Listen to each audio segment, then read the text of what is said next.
It is 2 a.m. Spokane is asleep. My wife is asleep. Even the dog gave up on me an hour ago. I'm currently staring at a bottom bracket that refuses to cooperate. My hands are covered in grease. My patience is at 0. Most sane people would go to bed. But the bike isn't going to build itself. This is the Thomas Hammer shift. Deep, flavorful, roasted right here in town. It's not just coffee. It's hydraulic fluid for humans. Okay, let's try that bolt one more time. Thomas Hammer Coffee Roasters, the official fuel of the Packfiller podcast. Get the Packfiller blend online or at the shop because dream bikes aren't built on herbal tea. Registration for the 24 Hours of Riverside is now open. But before you sign up, the organizers would like to remind you exactly of what you are purchasing. Your entry fee guarantees you one numbered plate that you will zip tie to your bike crookedly, 12 hours of believing you are an athlete, followed by 12 hours of believing you are dying, and the exclusive opportunity to navigate Devil's Down descent in pitch black darkness using a battery that is running out of hope. By signing your waiver, you agree to the following terms. You will question your marriage at 3 a.m. You will tell your teammates you are feeling great when you actually want to weep. You will eat a cold hot dog at dawn and believe it is the finest meal ever prepared. We provide the dirt. You provide the suffering. The 24 Hours of Riverside. We built the course. You just have to survive it. Sign up today or stay at home and sleep like a sensible person. 24hoursofriverside.com. 24hoursofriverside.com. Right? Right. I remember how to do this. Play the music. Turn it up. And talk. Uh-oh. My stream is not doing what it's supposed to. It's really glitchy. It's because Jackson's not here. I was going to say that. Yeah, so it must be time. Must be time to start. I'm going to start with a poem. Tonight's poem, everybody. Jonas won by miles when Lenny took the stage, proving that the world tour is a young man's cage. Del Toro took blue while I'm stuck in the past. Welcome to the Packfiller where the host is the least fast. It is St. Patrick's Day, boys and girls. People are wearing green, drinking too much Guinness, and eating potatoes. I am doing none of those things. By the way, I have an extreme aversion to corned beef and cabbage. I think it's a disgusting meal. I don't think it should be celebrated in any way, shape, or form. I'm dying on that hill. Yeah. I'm going to say that right now. It sucks. Someday you'll get your adult taste buds. Right? I'm happy. I'll just eat a bowl of tricks. No, Lucky Charms. Welcome to episode 519 of the longest standing podcast in the sport of cycling. This is the Packfiller Podcast. I'm Pat Bulger, and I am currently 40% canned tuna by volume. This is the Packfiller Cycling Podcast. Once again, think of us as a post-ride beer with several friends and one asshole. I might very well be that one asshole. But my name is Pat, so it's all okay, right? Let's see who's with us tonight with our Prologue question, brought to us by our friends at Scratch Labs. You know Scratch, you know the taste, you know the benefits. Now make sure you're stocked up for those spring miles. David is in New Zealand, learning the hard way that people who are coming off their seasons live in New Zealand and are massively fit, and I think he's going to run into an extreme wake-up call here shortly. Sam is off tonight because he claims that apparently working for a living is too tough. So I feel sorry for Sam there. And Jackson, I think Jackson is drinking green beer. So, you know, I can pick that. He's not doing that, but I can say that because he won't sit over there and roll his eyes at me because I called him a redneck or something like that. Did I do the prologue question? I did not do the prologue question. The question, gentlemen, is Milan-San Remo week, 300 kilometers, 7 hours in the saddle. Question for the panel. If you had to spend 7 hours on a bike with any pro rider, dead or alive, who would it be, and what would you talk about to keep from going insane? There we go, because 7 hours is a long freaking time. First and foremost, he is a lean, mean, fighting machine, Mr. Paul Main. How are you, sir? I'm doing all right. Are you just all right? Just all right, yeah. Okay. Yeah. The energy's a little low. I'm worried. Yeah, it's a little low. We got some bad news about our dog. So, yeah. So, anyway. Did we lose Flanders? Not yet. Okay. Not yet, but he's not looking good. Cheers to Flanders. Cheers to Flanders, 12 man. years. This dog is all character. And so you're coming on a podcast and you're supposed to be a smart ass. Yeah, well, I've I've always got that deep in my soul. That's in the DNA. Paul, if you had to do a 7-hour ride with a pro, living or dead, retired or employed currently, who would it be and what would you talk about? I would probably pick Edwig Van Hooydonk. What? Mm-hmm. You know how many people just turn their head sideways like a confused animal? Yeah. Only because I really idolized that guy. When he won his first, Ronde van Vlaanderen when he was an amateur. First time he won it as a professional, he wept. It was because it's hardcore Belgian thing. Yeah. And he was pretty young then, and he won it second time also. He didn't cry so much then, but he raced with his heart. He wasn't probably the most talented, and he got out of pro cycling because it was no longer clean. Oh. He didn't. He just said, "There's people that doesn't matter what I do, I can train as hard as I can. I'm not going to catch these guys." So we hear that from a lot of people. We've always heard that from a lot of people. Yeah, there's a lot of people did quit because of that time period. Yeah. So. Wow. Mm-hmm. So, Paul, I gave you a cheesy rhyme. I apologize because my next one, he's almost never here. He likes to drink beer and is racing the 24-hour solo, I fear. Mr. Jack Broadhead, welcome back to the show, Jack. Short and sweet. They're all, well, Lean Mean Fight Machine is short. Yeah. How are you, man? Great. How you been? Good. It's been a while since you put your nuts on the bar. It has been. I had to show before you forgot who I was. So. Yeah. Well, some people might not be 100% aware of what it is. New listeners. But being that as it may, you have been you've been in the scene since. When did you start? Shortly after you. I thought you started before I did. No, I would say the spring of '84. Because I think going into 84, like watching the trials here in Spokane was pretty much my first, like, I was looking for a road racing bike. Oh, okay. I was getting hooked up with Doug and Arrive, but the trials were going on. So it was kind of like that. It might have been like winter of 83, but right in there. Okay. Yeah. Okay. Right. I mean, you were like 82. Yeah, I think so. Yeah, late 82, kind of a thing like that. So. Too damn long. A long time ago. Jack, being that you've been with the sport for so long, do you have a rider you'd ride with for 7 hours? Yeah. And what would you talk about? Well, so my first thought was Moser because Francisco Moser, because he was like the guy I liked. Merckx, Moser. Mm-hmm. He seemed to be, he had great racing history. The 1 hour record. Lots of Roubaix in a row. Thanks, there we go. Giros. Paul's going to crush trivia today. Yeah. Absolutely. So, but then I decided the guy I'd like to ride with for 7 hours would be Greg LeMond. Oh, okay. And for a couple of reasons. One, he was like our hero when we were getting into the sport. 84, 85, 86. He was like the guy, and he's the only American that was going to that level. I mean, there were a few others just below him, Boyer and Eustace and Mount. I mean, if you go way back. But so Greg's been through a lot, and that's why you could feel the. I don't know Italian, so I'm not going to talk to Moser much. but LeMond, I mean, he's been through a lot. He's been shot. He's won tours. Yeah. He's been in controversy.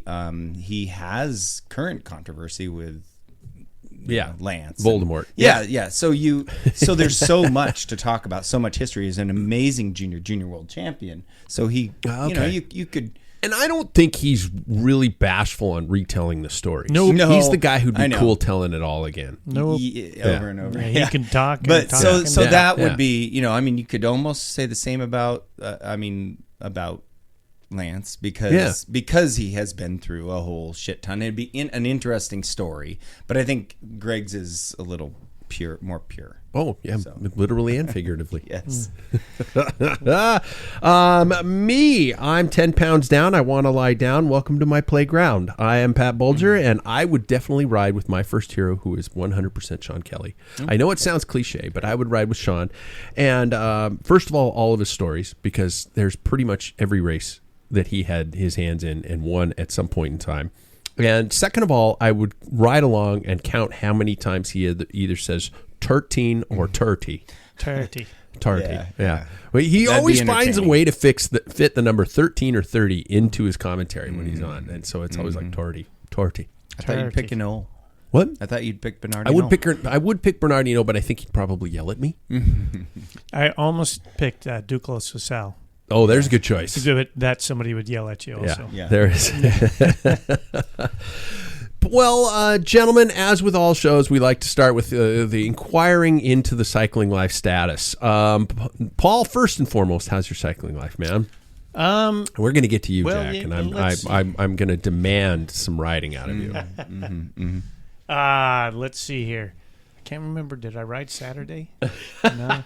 I know I was on the rollers because the weather was pretty crappy, and yeah, it hasn't been all that good. It hasn't. No. So how many days you get in this week? In the past 7 days? I did nothing on the road. I can't remember if I rode Tuesday. Yeah, I must have rode Tuesday because it was my RDO. Okay. So you got out though. Yeah. Jack Broadhead. Did I get loud in your ears there? Sorry about that. Not at all. I have the most powerful mic in the room. I thought David did. Well, no, David's is cranked. Yeah, exactly. You could hear your soul with Jack with that one. How's your cycling life been, man? You occasionally will take a picture, like a selfie on the bike and stuff like that. Yeah. I'm not going to say anything too terrible, but there haven't been a whole lot of those pictures.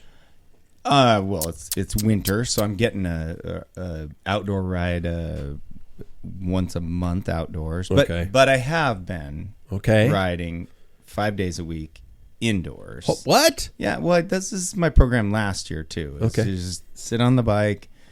So I have a stationary bike. I kind of blew out my rear tire on my road bike and decided I wasn't going to do that anymore and didn't buy a trainer tire by your suggestion. Oh, you're still tire contact to the trainer. Okay. Yeah. So, but then I have this pretty smart stationary bike that I inherited.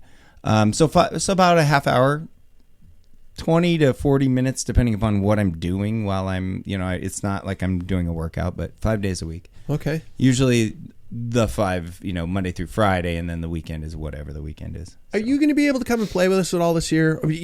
For those new to the show who don't know Jack very well, Jack lives, how do I describe Hoquiam? Other than it's next door to where Kurt Cobain was born. Okay. Yeah, there you go. A suburb. Almost. A suburb of Aberdeen, Washington. Yeah. Far cleaner. Aberdeen's than Aberdeen? Armpit. Yeah. Okay. Yeah. And so technically you're one of the Packfiller guys. You are on a Rive. You're on our team. Yeah. I have lined up to a start line with you once in the past how many years? 30. Yeah. Just Wow. No, it's true. I mean, and I both kind of went through, Yeah, in the 90s, you weren't around, and he was racing all the time. Yeah. Exactly. You were rowing your boat. Yeah, I was. Yeah. So, I mean, I'm not. But it's been a long time. You and I, and Paul. And you're doing the 24-hour solo again this year. Yep. Can I ask, have you learned anything from last year? Yep.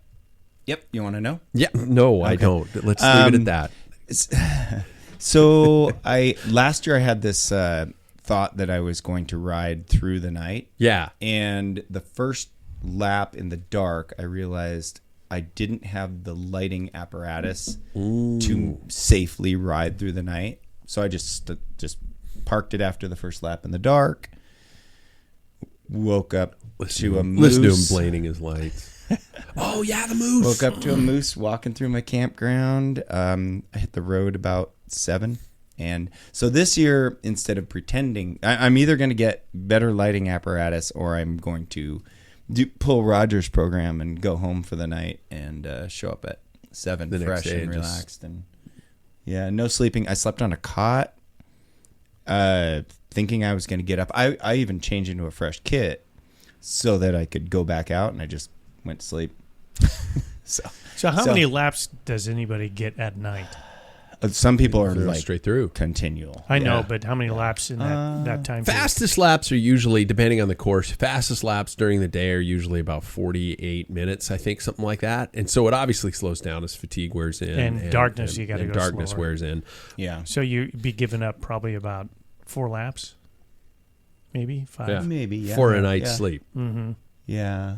I can't remember if I had 9. That makes you think. I might Then have all of a sudden you start thinking you're fresh in the morning. You're going to go twice as fast as the guy who's fighting. Yeah. Right. sleep Oh, deprivation. absolutely. Yeah. And you know, at our age, I didn't crash. I literally, you know, there were times where I felt like I was really on the edge. But I don't want to break a hip. No. So No. That's such a just not worth it. thing to say. I know. I know. Visit him in the old folks' home. I'll tell you, the new It's go time. Bikes these days are a huge advantage. Like the amount of travel and safety in a full suspension modern day mountain bike. If I would have rode my bike from the 90s, I would have been a trip to the hospital. Just not so much the rock, the Devil's Drop. Yeah, for Devil's example. Down. Yeah, Devil's Down. Yeah. I mean, I bombed down that in my bike, but I'd have died on my 26 yeah, wheel. all that. Oh God. Yeah. Hard 3 tail. inches. 3 inches of travel on front rock shock. A 1990 Manitou. Yeah. Yeah.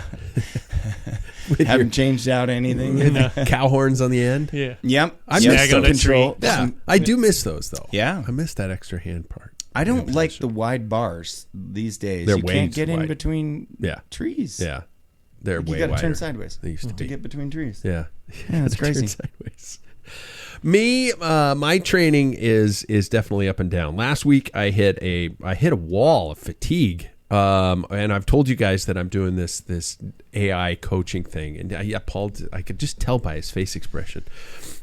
He just went, oh my God, this is so stupid. Now let's talk about gravel. Yeah. Yeah. And it had me doing some, I guess they're called Bulgarian leg squats, not Hungarian leg squats, yeah. where you put one foot behind you on a bench and There's then a right squat. way to do that. Yeah. I mean, to place your forward foot. Yeah. You get to the edge of the chair. Is that what you did? Yeah. Make sure you're at the very edge and stick your forward leg straight locked, and that's your position. Then you shoot up on that. Then stick your back pop leg. up. Yeah. It's yeah. a lot easier on your knees, and it's a better It workout. wasn't necessarily my knees. It broke me. I mean, the next day I was sore, and I've been doing squats and lunges and all that kind of stuff all year, bench steps and plyometrics and things like that. But this kicked my ass, and then the next day, I was supposed to do these intervals at 300 watts for like 10, 15 minutes each, and I made it 4 minutes into the first interval, and I just had a mental breakdown. It was physical, sure, but I don't know why. I just crumbled, and it was like one of my worst days on the bike. I was just like, F this, I'm going to go throw my bike in a dumpster. I don't want to ever ride again. I need some carbs. Yeah, I need some, yeah. you know what, and that at 1,000%, you know, it was a part of the problem. Lack of carbs can bring you to tears. Oh, it did. Yep. It did. How do you guys deal with bad patches when you run into those slumps, when you run into those bad days on the bikes where you just want to say, fuck this and quit? Paul never had them. You I looked have at me. You no, looked at because Jack. I was seeing if Jack was going to speak up first. But yeah, now that we talked, we both rode, and I had a really bad ride Before the show last Yeah. week, I remember. Yeah. So, on that, I know I've been into dark places before, and that's the bottom. You just fight through it. Oh. That's part of training too. Sometimes it's just getting over that hump mentally, because you do it long enough. You're not there forever. Yeah. It might be a slow road to get back, but sometimes you just snap right back. I have a quick little story. So my first year when I was going 100%, I started February 5th, never missed a day, and state championships were here in Spokane. And the week before, doing the Tuesday night races, training races, I was getting passed. I was getting dropped. I was like shattered. And my coach at the time was Tom Ramsey, and he had a friend of theirs that came up. Her name was Vera. We called her Vera, and she was into but she was a great masseuse, but she was into the sandals and candles type stuff. So that's why we called her Veron.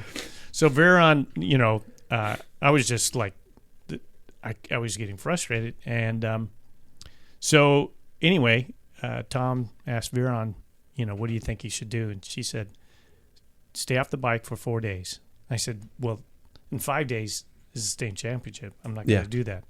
And she says, don't look at your bike. Don't do anything. Don't think about it. Don't read about it. And I'm like, I thought, well, what do I have to lose? Yeah. And then on that 5th day, I got in and I thought, oh, man, the first couple of miles, I felt like crap. And then things started coming. By the end of the race, I got like 19th. But at the end of the race, I felt like I could have gone on forever. Things just started coming. And then I was on an uphill deal. Yeah, and you're not going to gain in that last week anyway. No, if you're mentally, down, in your head, you're like, I am so screwed. Yep. And there's the lesson to learn. I posted.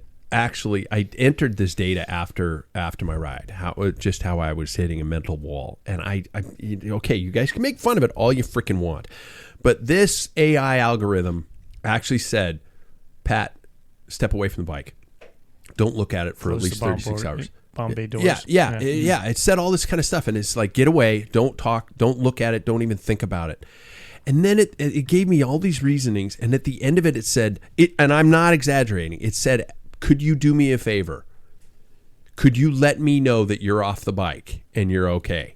This AI algorithm said this. Now, is it a robot? Absolutely. Is it some server sucking down all the water out of California? 100%. But it said the shit I needed to read. Yeah. And it said it in a way that made me think these words were understanding the data I was putting into it. And I'm not saying, it substitutes a person, but at that point in time, it said some shit that I needed to hear. And it helped me the next day. It was like, okay, we're going to reset. Here's some reasoning why this probably happened. Talk to me through your day yesterday that led up to this. We've been starving you without carbs, and it gave me all this shit. And I was like, okay, I'm just so hell-bent on this objective, being ready to roll up the Tour de Bloom as best I can. And any type of setback, I find myself losing my shit. And it's like, okay, dude, I got to have fun. I got to remember to have fun. And I am having fun with it. But it's also, with those setbacks are just brutal. Jack, did you have one? Yeah, I've had 2 days that I can, and I don't know why I thought about this today. It's odd because I thought about this, I don't know if I was thinking about like the crappy weather in the last race or Milan San Remo is going to be, whatever. But I was thinking I've had two, not even thinking about race days, because I've had a lot of shitty race days. I've probably had more shitty race days than good race days. But the good race days are really good race days. And that's what keeps you showing back up.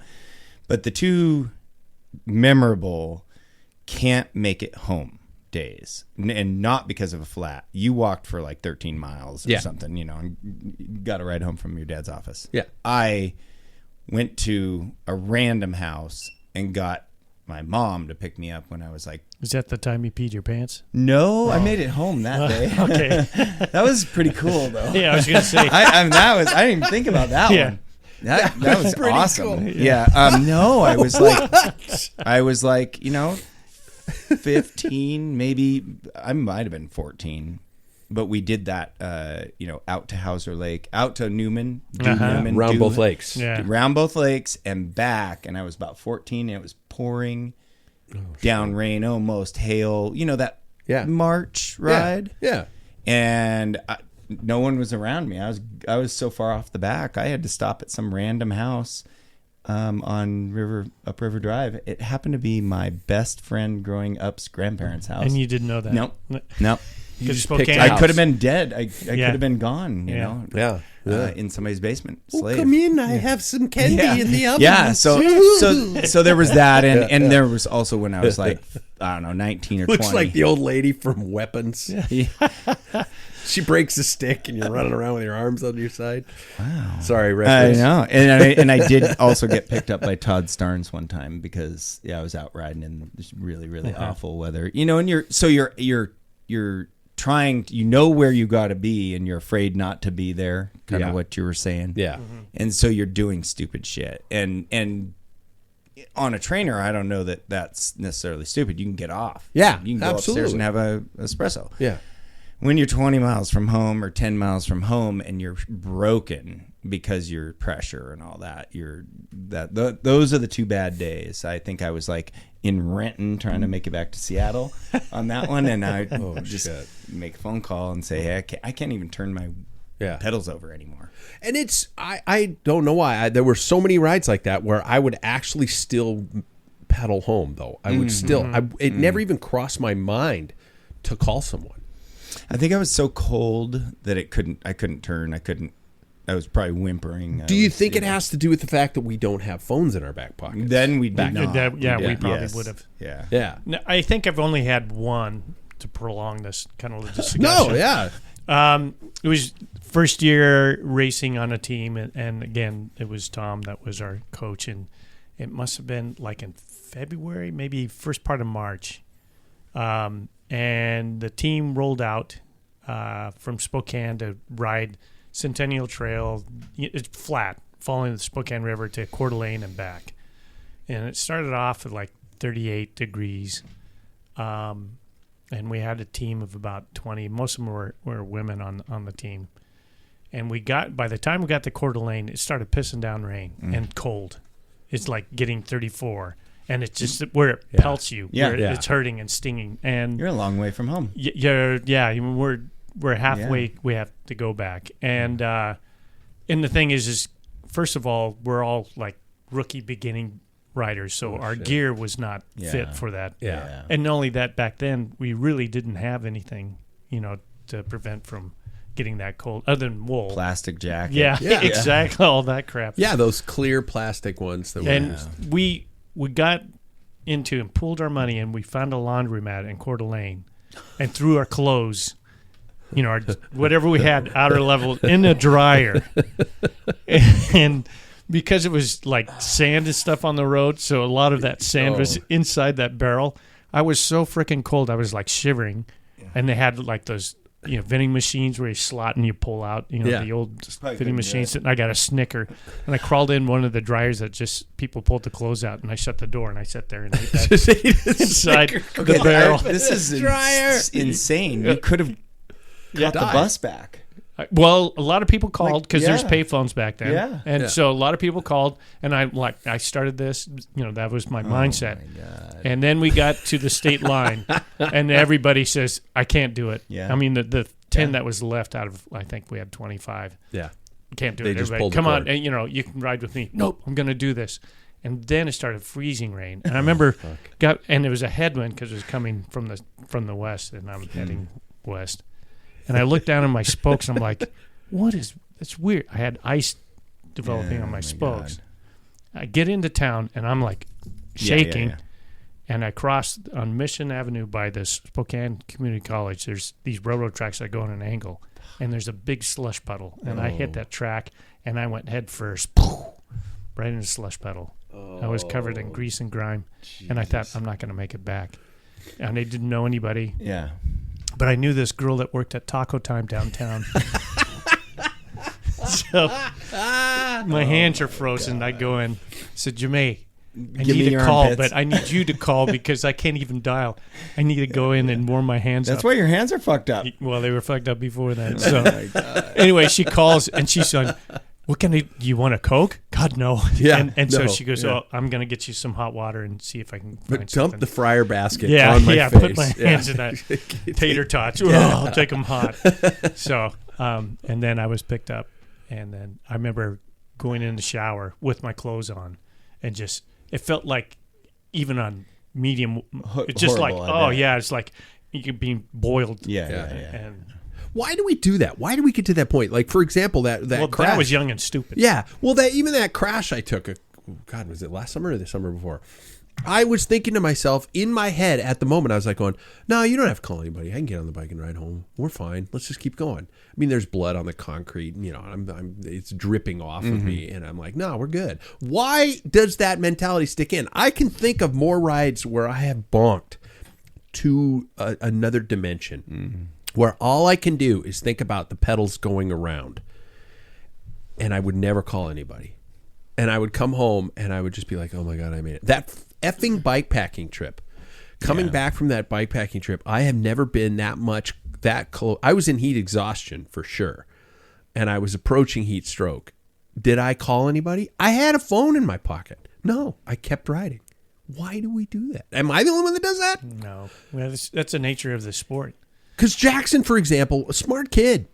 Last weekend, when they did that horrible ride out in the high winds, he called his wife from 4 blocks away from here. Now, could he made it to his parents' house? Sure. Well, he doesn't like it because you called him redneck. I don't think I'm going to get off the hook for that redneck? one. No. You got to listen to the show. That one. About a month and a half ago. Yeah, I'm in trouble for that one. Yeah. But forever. But he called Maria and he said, I don't want to ride anymore home. Can you come and get me? She came and got him. Yeah. I don't know why I just don't do that. It's just a stupid. It's not machismo. I'm not trying to prove anything. It just never enters my mind that I need to get help. The funny thing, when I was down in Palm Desert, Stu and I were talking about, because he said this is his last year. He's 74 years old, and I'm like, for me, it was like crushing. It's like, oh my god, you're where I've never heard anybody say really that. Close, yeah. But I think about it, crashing at 74 is not a good thing, And he does gravel races, and there's a lot of risk in that. So, but anyway, we were just talking. We just started sharing stories, and he goes, really, the good days you don't really remember. It's those hard days. That is the story. That's the journey that you have with cycling. Those are the ones that stick with you and in your memory. And I agree. That's, and I think there is a bit of that is the stigma why you see that your favorite poster where the soccer player's faking being hurt and then below somebody who's faking that he's okay and the cyclist is just shredded, and stuff like that. But that is just the culture of cycling. And I'm sure all of us have picked ourselves up and thought I can go on, and the only thing that's stopping me is my bike is broken. Yeah. But you got you're concussed and everything. So to go on off of what Stu said is I don't know if I'm disagreeing with him, but the good days or the good races are what make you go on. For racing, yes.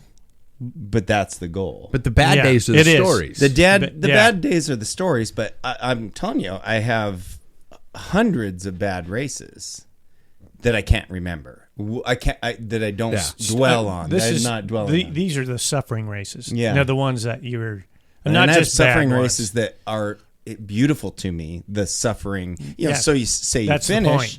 You're finished, and you may have gotten 19th, and or whatever, but.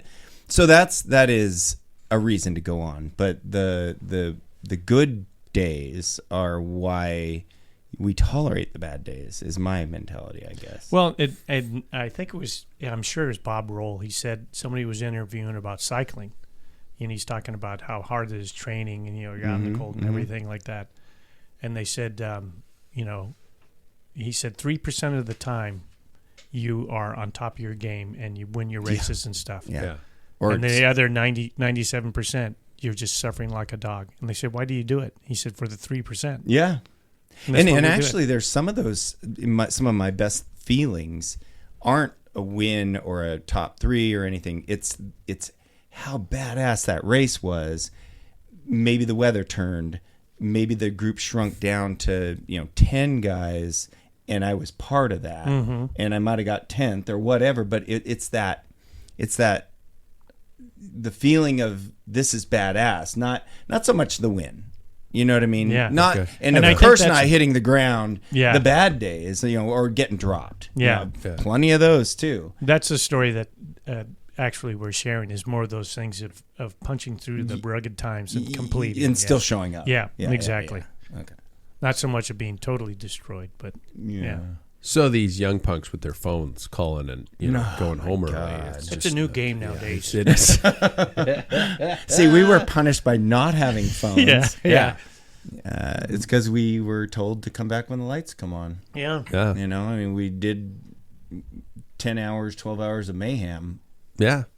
Well, you're not talking about cycling now. You're talking about being one of those little neighborhood rugrats running around the place, lighting fires. Hood rat. Yep. Yeah, right. All that kind of stuff. All right. Okay. Interesting. Objectives, Paul. How are you feeling in terms of your seasonal objectives? I felt pretty good after coming back from Palm Desert. Yeah. The weather coming here is just like, Gut punch. But you knew that was going to come. You knew that was going to happen. I was hoping that the weather wouldn't be, because we've really had some crappy weather. Yeah. So yeah. I don't know. It's kind of disappointing, but I know I've got a base in there that I'll just draw off, even mentally, even if physically it starts going away. But are your first races planned to be the Twilight Series, or you got anything? Yeah, I don't have anything in April of the series, and then it'll be Bloom. Yeah. Okay. God, you've got that down. That smell, that swallow sound. It surprises me. What? You got that swallow sound down. He giggles like a girl. Oh. Don't ever tell me I have. Anyway, I keep wondering. I saw Volunteer Park on the calendar the other day, and I was like, God, it'd be kind of fun to hit the road and go. That's in June though. Nowadays, Mm-hmm. right? Yeah. But that's just we've turned into little babies. It's just one day and back. It's too far of a drive for me. But Jack, you drive. Drive across the state all the time at 3:00. I think I'm shits and giggles. I'm going home tomorrow, but I'll be back Saturday. Jesus. So, how many miles is that? 5.5 hours. How many miles is that? I don't know. You know, just however many 400. it is. Okay. Somewhere in there. Wow. That would a take tank and a half. That would take you across Europe. Yeah. Tank and a half at $5 a gallon. That's getting pretty nasty insane. too. Yeah. I thought the gas prices were going down. Nope. There's a little things happening going on. Little skirmish. Yeah. I have switched from the Afraid of Fondo. I'm not doing the Afraid of Fondo for a very good reason. Okay. Because the Afraid of Fondo, who the hell would schedule who would schedule a bike ride on the same day as Paris-Roubaix? Oh. Yeah. I can't gravel do it. people maybe. Yeah. But you think because they don't know, they'd appreciate it. Yeah. So I looked at that and I went, "Oh God, no, I can't. Yeah. There's no way. I have to open up this place. Mm-hmm. We get coffee machines in here now, and everything's going to be locked and loaded." And so I got to do that. And then so I did switch to one of their other events called the Heaven of the South in Kennewick, Washington. Lovely Tri-Cities, Washington. Wait, I know some people from that area, so I won't say anything bad about the Tri-Cities. Is it Heaven or Haven? I think it's Heaven. It might be Haven because it would make sense. Horsehaven Hills. Mm-hmm. Yeah, that would make more sense. Mm-hmm. And I'm going to do that, and that's next weekend. Not this weekend, but next weekend. Oh. And that's going to be 86 miles and 6,000 feet of climbing. So that would be a big kick to the teeth. Then I've got my training camp in Lewiston for 5 days, all by myself. And then it's kind of rolling into Bloom. And it's just, I wish I could find some more races. And coming from me, that is a big thing to say. Mm-hmm. I'm the guy who has avoided racing over the past years. Yeah, I just have. I'm not going to compare it to anything. I have avoided it, but this year I'm just I'm trying to bite the bullet. I'm trying to be like the little kid getting thrown into the deep end by his mean old dad. Jack's not going to do Bloom. You're not going to do Bloom, Jack? I won't be ready for Bloom, but I will be doing some of the Pacific Raceway that's stuff cool. with Undum. Oh, okay. He every time we talk, he's like, "I'll see you Tuesday or Thursday." You better get that straight. Yeah. I show up and no one's there every Thursday. Yeah. And so I promised him I'd come out, and I figure if I hit the first one, everybody's just not great, maybe. Ooh. Although the West Side, they're always they've already done made a squim and predominantly shorter distance. Are the East Coast West Side stuff a little bit shorter distance, higher intensity? Is that what they kind of end up being?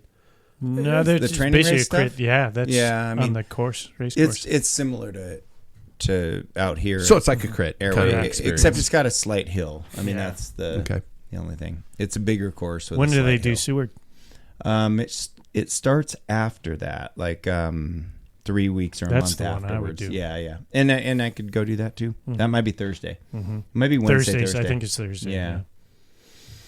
And you told me if I could do a few of those. Paul, you told me the other day that Tour de Bloom final day is not a huge climb anymore now. No, because they're having road construction on That's that. going to change the game, brother. It's going to be mayhem. Yeah, it is. Yeah. Oh, boy. There really isn't any select. They had to because it's a hockey stick. But they had to because there's a bunch of construction and won't be ready for the race.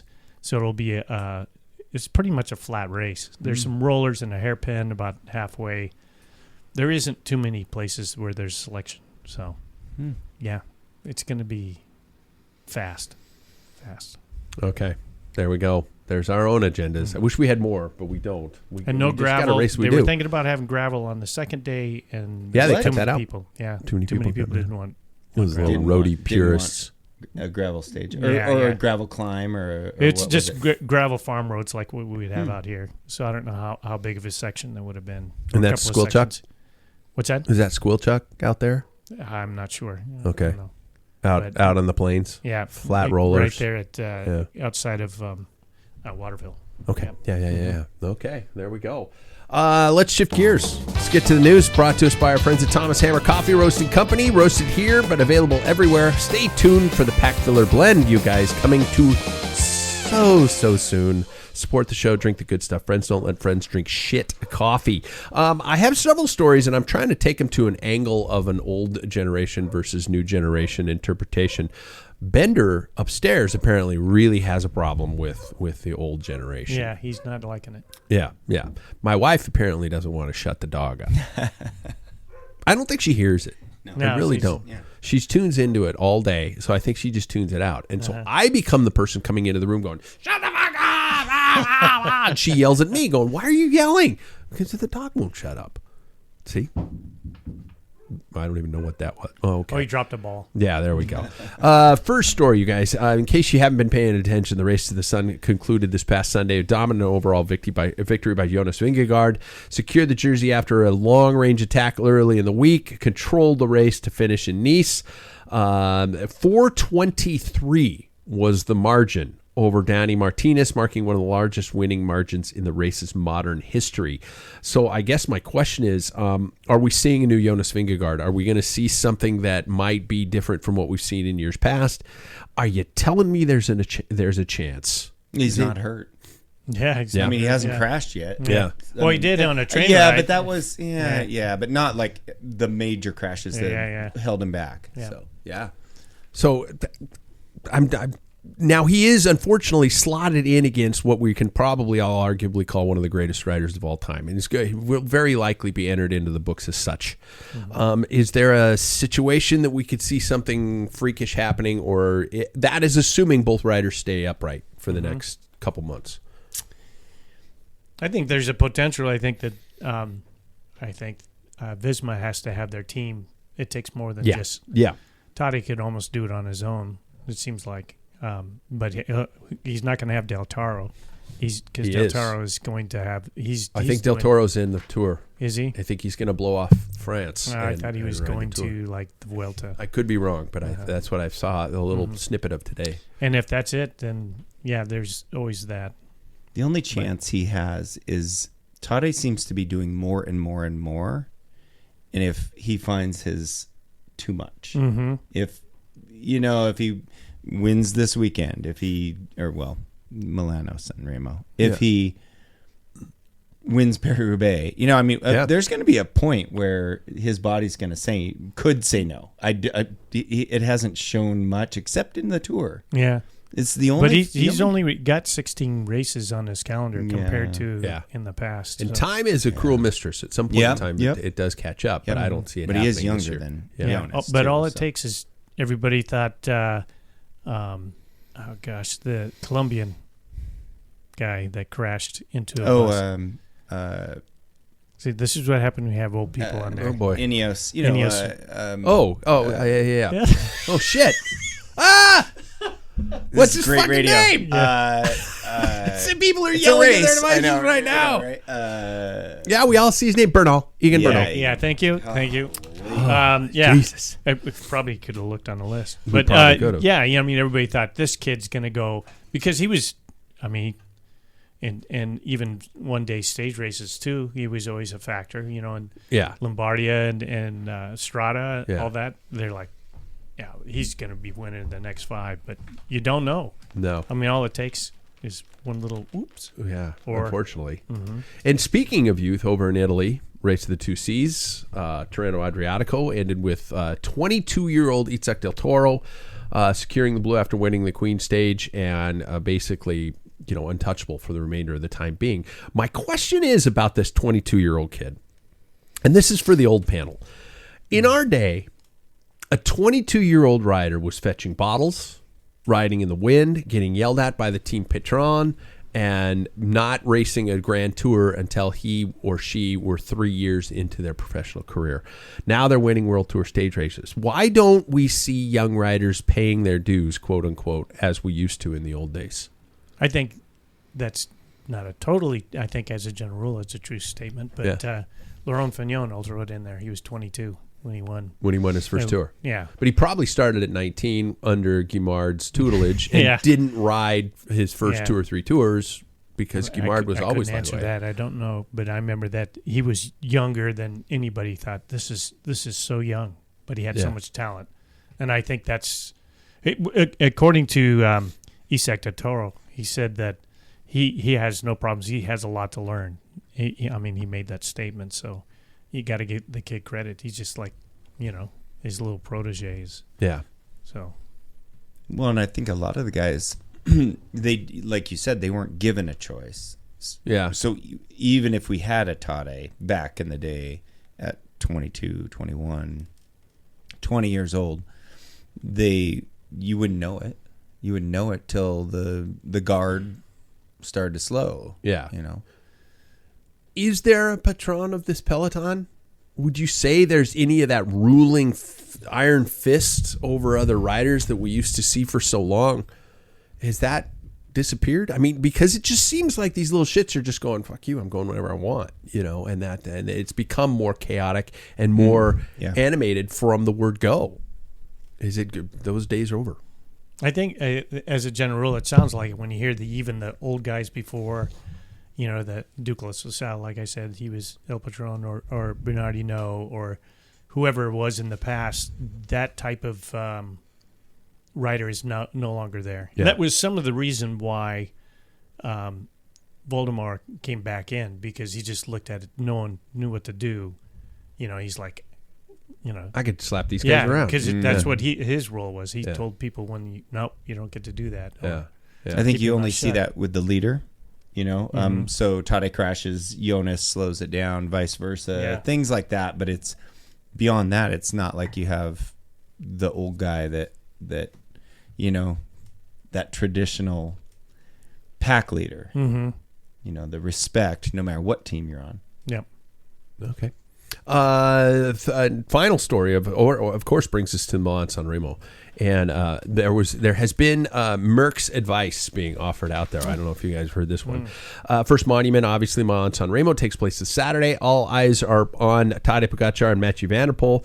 Adding to the drama, Eddie Merckx offered public advice to Pogačar this week, stating that to win he must attack on the Poggio, not the Cipressa, first of the two major climbs, to avoid being marked out by Van der Poel. A rainy forecast is also expected, from what it sounds like, which could turn the technical descent of the Poggio into the race's most decisive factor.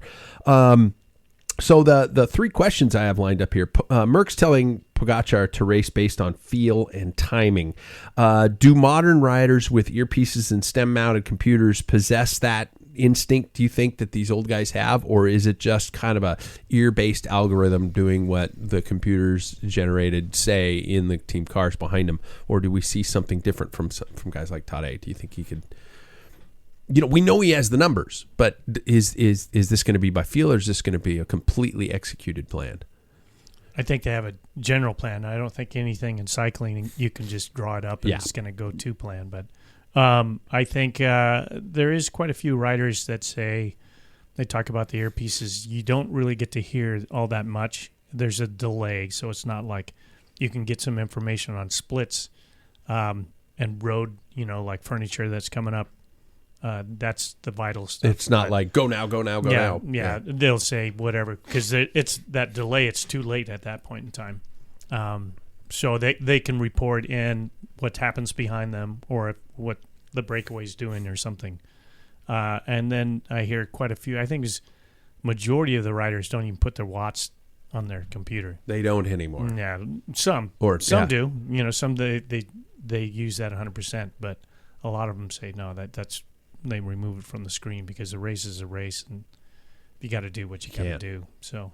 That's interesting to hear. I came to that conclusion last year. It's like I can't look at watts and I can't look at heart rate. Yeah, because both of those numbers will tell me this is too fast. I can't hold this. Look at me. Yeah, but that's why records are broken, because when you look at how many times did Sam say, "I just set my next 5 minute power on this race." Yeah, he never looked down. He just had to go. Yeah, and that's the beauty of cycling and racing.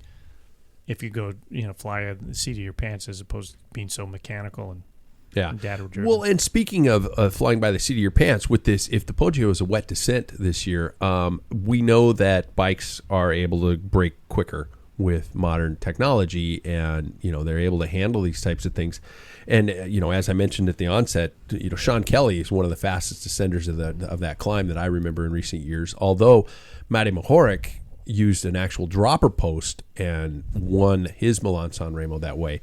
Are we going to expect to see some bigger risks now that we have the comfort of the technology underneath our ass? I think it really boils down to tire contact, because your brakes are your brakes. And I'll just throw this in there. If you look at Wout van Aert's win at Milan-San Remo, he was on rim brakes, and Alaphilippe was on disc brakes. And Alaphilippe had a lead. He caught him on the descent with rim brakes. So I'm so happy to hear that. Well, I mean, it was a dry condition, and both of them are very skilled. Both of them are from the cyclocross world. So I think that depends on even Sean Kelly's win over Marino Argentine. Was that he just, for the first time, he went back to his car and said, "Give me a helmet." He was going balls out. I mean, just, what do you want to take your chance? And boy, what a helmet. And if it comes down to a rainy descent, Matthews has it. It's his.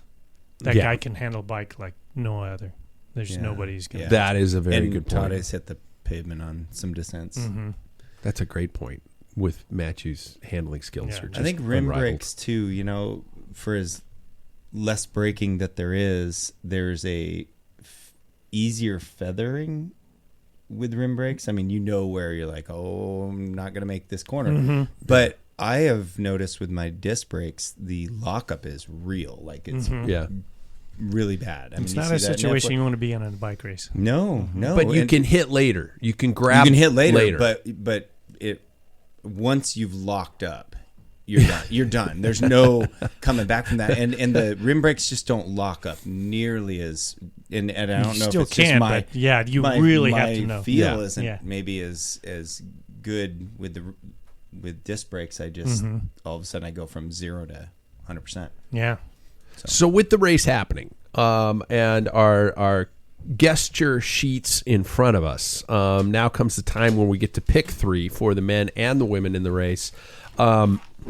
And I have a feeling, just like with a lot of these, and I haven't been comparing results of the last races because the people I've had betting on the races haven't been here 2 podcasts in a row to serve the punishment. So it's been a kind of a, who's here, who's not here. But this time we're all going with 3, and it's always turns basically and you're just picking 1. Because everybody seems to pick 2 of the same 3 that we pick. So, for example, for the women's race, I am picking Lorena Wiebes, I am picking Lotta Kopecky, and I am picking Elisa Longoborghini. I have Vollering. She's not on the list. But most likely she's going to be there. Yeah. So that's different. That was not Kopecky. You didn't pick Kopecky. Yeah, she hasn't done squat. She hasn't done much this yet. year. Yeah. Jack? Voss, Borghini, and Puck Peters. Oh, that would be interesting. Yeah. She's obviously got that bike handling skills too with her cyclocross experience. So I would actually be really cool with that for a win. For the guys, I have Mathieu van der Poel, I have Tadej Pogacar, but I thought I'd pick an outsider on my third one. X Mobility's Jonas Abramson. The dude is strong, and he can handle some of those climbs. So I think maybe top 3. I was going to go with the same top 3 as last year with Philippe Ogana, but I decided to go out on a limb and see what Abramson would do. I went with Wout. I didn't pick. That would be cool. Yeah, just that's a heart. Yeah, I was going to do Lucas Kubis. Or Kubish. which is on Unibet Rockets. Okay. But he has a big heart, but he's not. They're not going to be there, so I backed off and picked Wout. I went with Del Toro, and because he could be the, kind of the sent out, you know, as a little puppet, and probably end up winning. Because what's Matthew? If everybody's watching each other, Matthew's watching Pogacar, and you have. That's a great point. Yeah. So, and I picked Toddy. Okay. So, no Matthew on for me. Wow. Jack? I had a Matthew and a Toddy, but I was Wout, but I'm going with Matthew Jorgensen. Matteo Jorgensen? Oh, okay. Yeah, just because. Why not? Why not? He's super strong. Mm-hmm. Who else is on Visma? You know, you've got Christophe Laporte, Matteo, Brennan, Wout. Those are all pretty strong, and that's not obviously the full team. So if it goes to a sprint, Brennan could be the sprinter for them. Yeah, it comes down to sprint. Yeah, it's interesting. Laporte breakaway. Yeah, same with Matteo. It's interesting how the dynamics of that race change every year. First of all, before I get to the dynamics of the race, guys, is it a boring race? No. Paul answered that so quickly. It's like 6 hours of snore. Yeah. Well, for 10 minutes that of holy part is shit. not all that exciting, no. But it's from the Cipressa on. Yeah, so you got to wait it's 5 like hours. The best. It's almost as exciting as watching crits because there's something happening. Yeah. Not very many road races.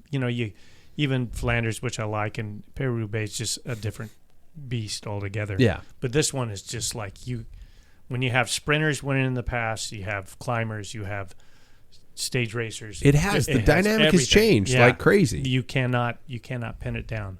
Yeah, and it was the Sprinters Classic for many years, and those last two climbs were still the same. Giuseppe Cerrone, and I was going to say Cerrone. Cerrone was the last person to win in the World Championship jersey. Oh, really? So that could change. Because we had the Zabel years.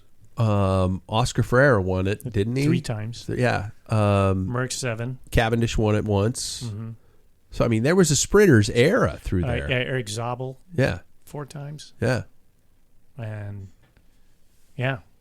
So it changes, and now they're going so fast up that damn climb that they have to brake going uphill. It's just, I agree. I love the last 10 minutes, but I will admit that I just kind of doze in and out during the first part of it. But who doesn't? There's a website that you can go to, and I don't know what it is, but people are smart enough they can search. And it's basically, is Milan-San Remo interesting yet? And it just pops up yes or no. Until it gets interesting, and then you can tune in. I like that. That's not bad. I'll see alerts. if I can, find it. What time are you getting up to watch it, Paul? Whenever I get up, I get up at 5, so it still will be a lot of there'll be a breakaway, that type of thing. Yeah, the Cipressa is way off by that point. Okay, away from that. All right, we've got our segments are reduced to one segment tonight. But we gotta always do the bumper going into the segments, because the segments are, of course, brought to us by our amazing friends at Big Barn Brewing. If you haven't been to their beautifully located home in Green Bluff, you are missing out on one of the reasons Spokane is the place to be. Second off, if you can't get there, hit up any Yolks, Rosar's locations, or Total Wine and get some to fully appreciate why green beer is a joke and good beer is lifeblood. I think they might have a green beer on tap up there, but it's going to be a good Pils that they just put a little green food coloring in. It's not absolute shit Bud Light, Sex in a Canoe beer or something like that. So thank you for Big Barn for being a part of the show. I keep forgetting to click over to my camera because Jackson's not here. But our first and only segment for the night is, of course, Changing Times with Paul Main. And he always gives us a theme. He always gives us a title, and that's the best part. And tonight's title for Changing Times is The Best Position. Aren't you going to giggle? I just that's it. There you go. I was trying not to. You want me to tell you mine? Yeah. Oh. No, thanks. Yeah. We're good.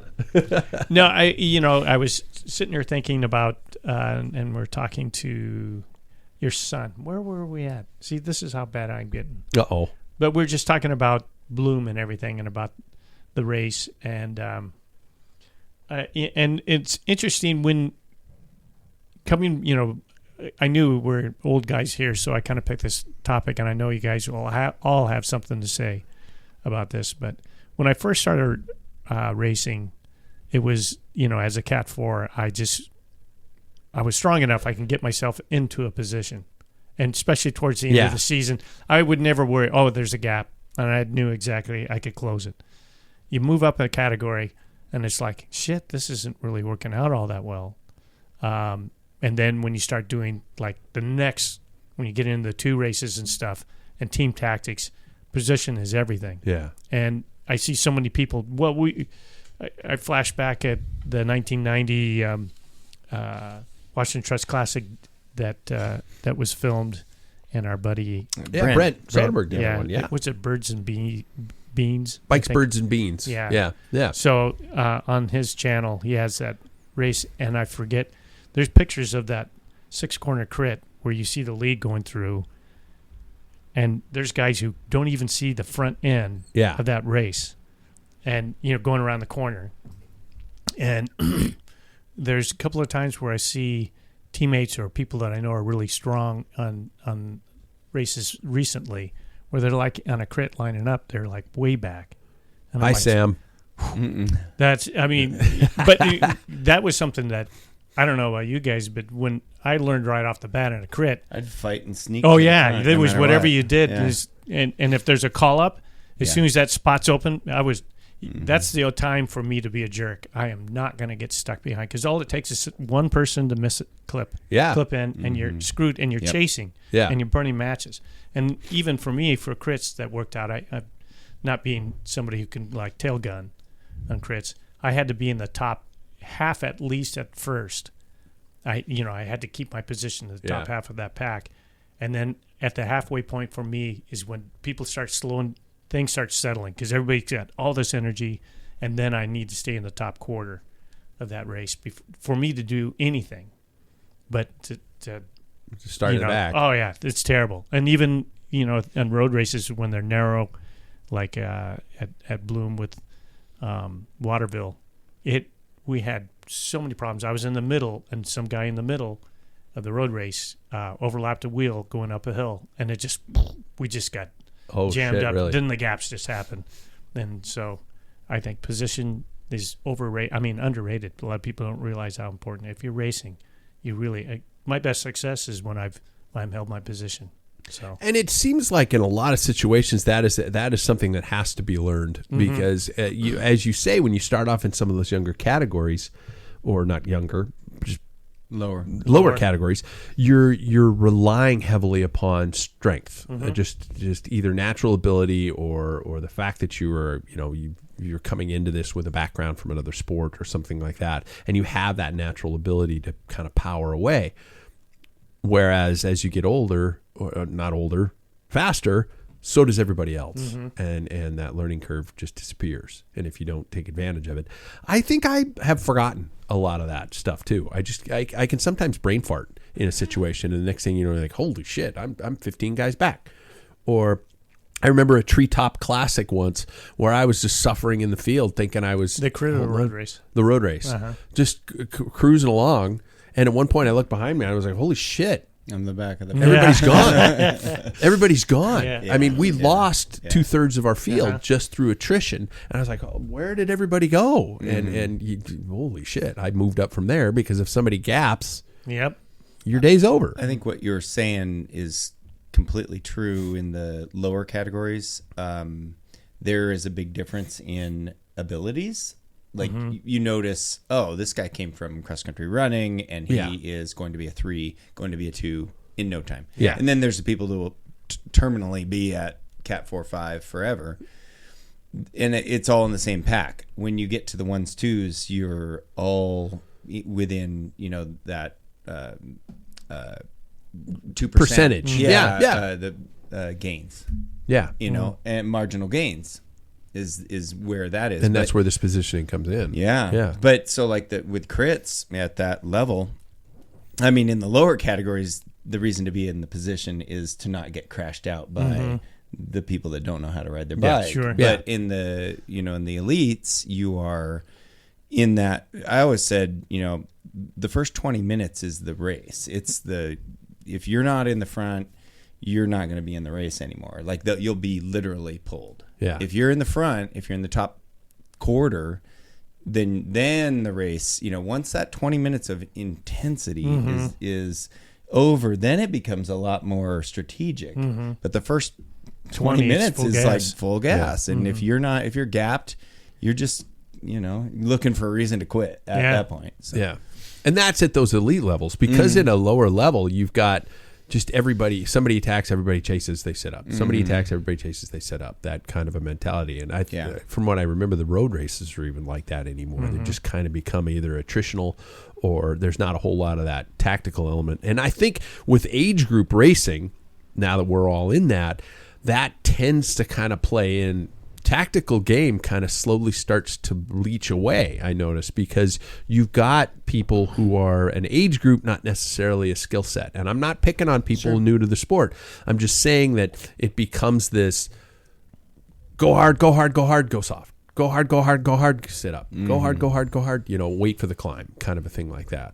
And I think in my experience, like using my age group, because we're so small, we're with 3 4s, 50s, and we're all open from whatever category in the 60s. And then we have the 4 5 40s. Those guys obviously are beginners, started at the 40s. A lot of them there's Zwift power guys. Yeah. And crits, they just punch it. But they have no tactical. And you can use that to your advantage. You just use those guys up. You just don't... you just stay on. Yeah, you stay on them, or you stay. Clear you don't want to stay clear. Yeah. Yeah. You just watch there. Some of them have some skill and handling and stuff, but halfway through the year. But still, nevertheless, you got to acknowledge, in that, like Jack said, the best thing to do is stay in that top quarter. I don't try and do anything. Place, yeah, and I don't try and go. There's a couple of times where I see somebody go and I could get on that wheel. It never worked out for me. Really? If it's not the first 20 minutes. Not in the first, It's all this energy. Except maybe a really rainy crit. Yep. That's about the only it. thing. Then no matter what, there's no, a really rainy crit is like a hill. Okay. There's no real, draft. When you're going uphill, it's like it's a strength thing. Yeah, yeah. It's not so much like the sitting on somebody, the draft, the whatever. It's like balls to the wall, and everybody just disperses and quits for their own reason. Too dangerous. Can't hang in the. They're gapped. All that, but quit. Whatever, but then you could. That's the one time you could probably lay it all out and it'd work out. Yeah. But on a nice sunny day, that's the stupidest thing you could do. Yeah. Without a doubt. All right, thanks, Paul. Good segment, of course, as usual, and as it is that one time of the month because Jack's here and because we've just got old guys, I thought I would throw a little broom wagon trivia at us, gentlemen. So, St. Patrick's Day, just old guys sitting around the pub. We play pub trivia. Broom wagon, 5 standard questions tonight and 5 Irish questions in honor of this very, very special day. We are at the back of the race. The road is opening up to traffic, and I see the headlines in the distance. Must be the time for the broom wagon, gentlemen. I'm going to throw trivia. If you get wrong, you get swept. Paul and Jack, try to stay on the wheel. All right. All right, here we go. First 5 questions are going to be, as I stated, just simple trivia questions. You chime in with your name. If it is a numerical response, I will probably go closest to the actual response. I have to say that I picked open the internet tonight and I went fairly difficult on these. So if it ends up being 1-1, that might be a very normal score. But we'll see what happens because you guys, we've all been with the sport for so long. First question, entitled The Grease and Glory Era. Mechanic's Nightmare. We all know English bottom bracket threads left to right to keep them from unscrewing. Italian bottom brackets tighten clockwise on both sides.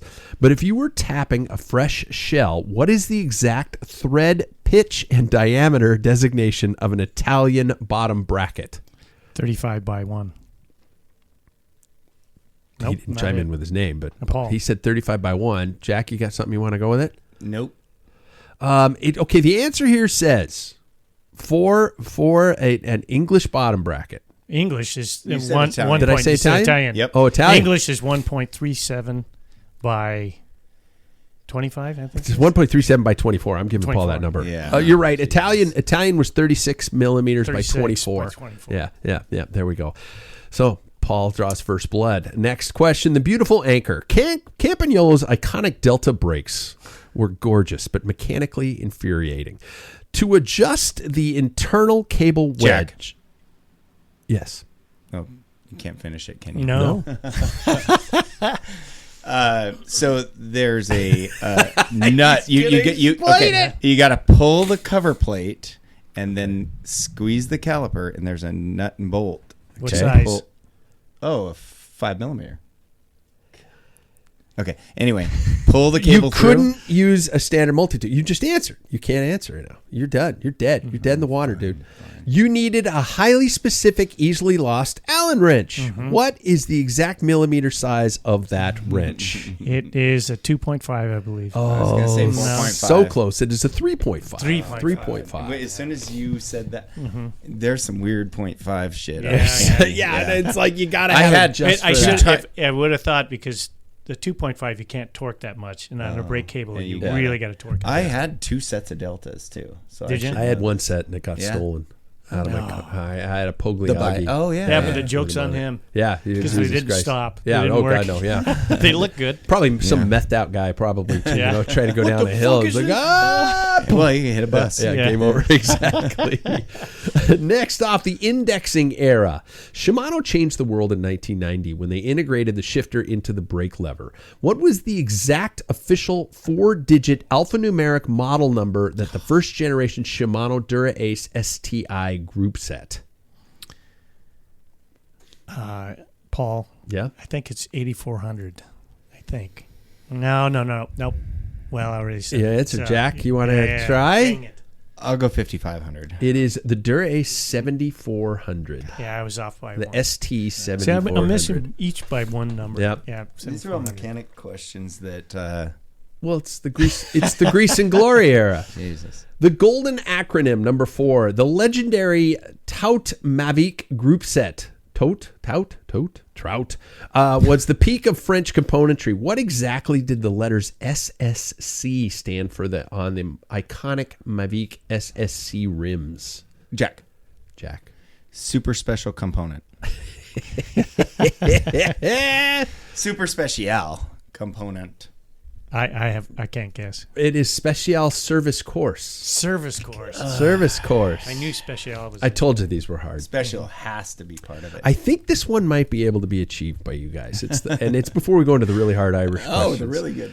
Number 5, the snowstorm victim. Oh. Andy Hampson became a legend by taking the Magliarosa in a horrific blizzard over the Gavia Pass in the 1988 Giro d'Italia. Who was the Italian rider actually wearing pink that morning of the stage who subsequently froze Jack. and lost it to Hampson?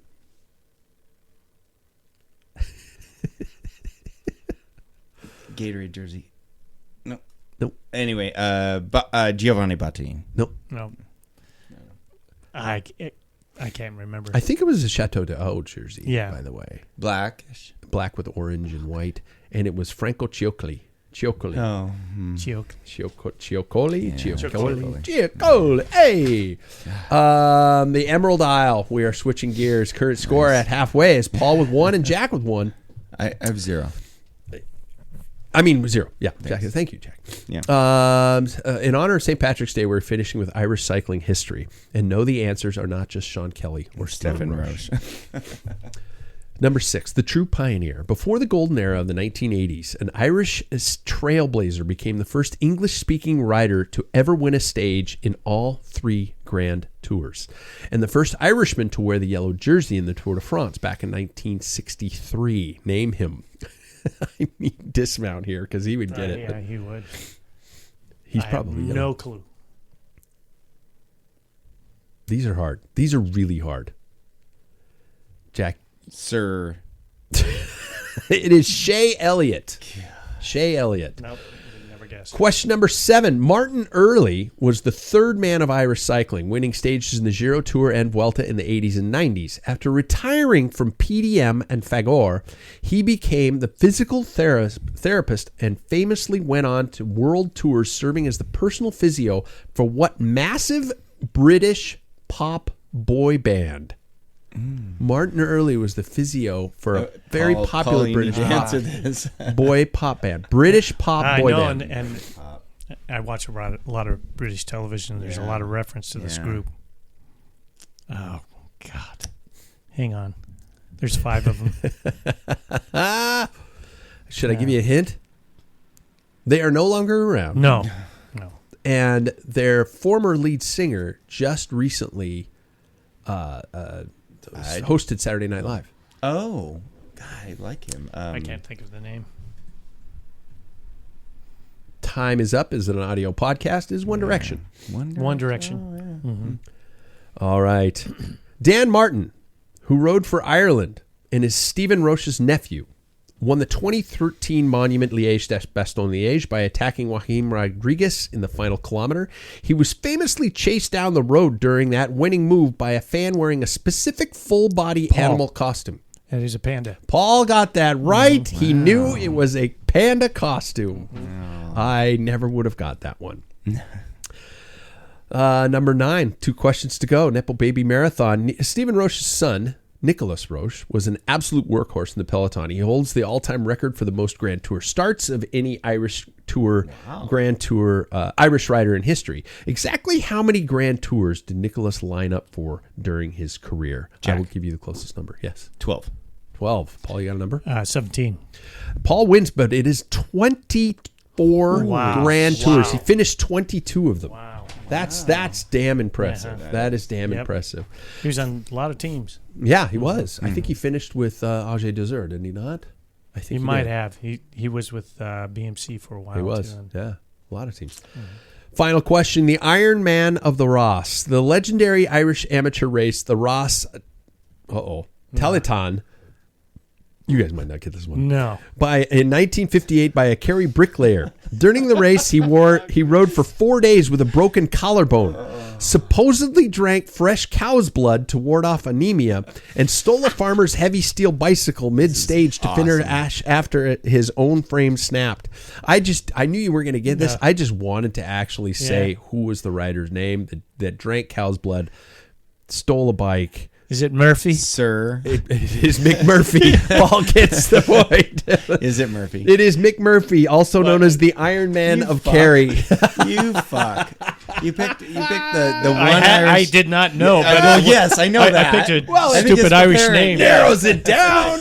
Apparently. Yeah. Jesus Christ. Oh, my God, you guys. And that brings us to the end of the broom wagon. The doors are closed, and we are driving to the hotel. Huge thank you to you guys for suffering with us today. Until next week, keep the rubber side down. Oh, you got to love trivia. And before we bring to the end of the show...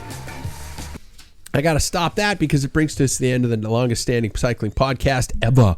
Be sure to like and subscribe. Check out our Patreon and all behind the scenes of Project Reclamation. And look to episode 2 of the Group Pedo. I think I've got it coming out either end of this week or early this weekend. Is that what I'm trying to say? That's what I'm trying to say. So for our outro final K, gentlemen, what was your favorite toy as a kid? And what happened to it? Outside of a bike? Yes. Yeah, wow. Your favorite toy as a child? Sports? Favorite toy. For example, I will go first. Yeah. Mine was the $6 Million Man. I loved it. And I think it just literally fell apart. Or my parents. You loved it a threw lot. Out. I did. I played the shit out of that thing. Wow. It was either going to be that or Stretch Armstrong, but he kept breaking. Yeah. He kept tearing, and there was blood all over the place. Oh, my God. If you know, you know. Hot Wheels. I had tons of Hot Wheels. I had Tune-Up Tower, where you had you had a little elevator. You take the track would go in there, and it'd go up, and you could tune your so it would drift left and right, that type of thing. Set your camber. Do you have an electric car set? One of those ones? No, HOs? No. I never did any of those. I just did Hot Wheels. Did you? Mm-hmm. Yeah, I just played a lot of sports, but I guess I'll go with Legos. Wow, I did have a Lego. There's There's no S. So I had I did have a it is plural already, correct? Anyway. And with the final anyway, we end another episode of the podcast. Jack, thanks for being here, man. You're been welcome. a long time. It's been great. We'll catch everybody next week. Maybe me. Maybe me.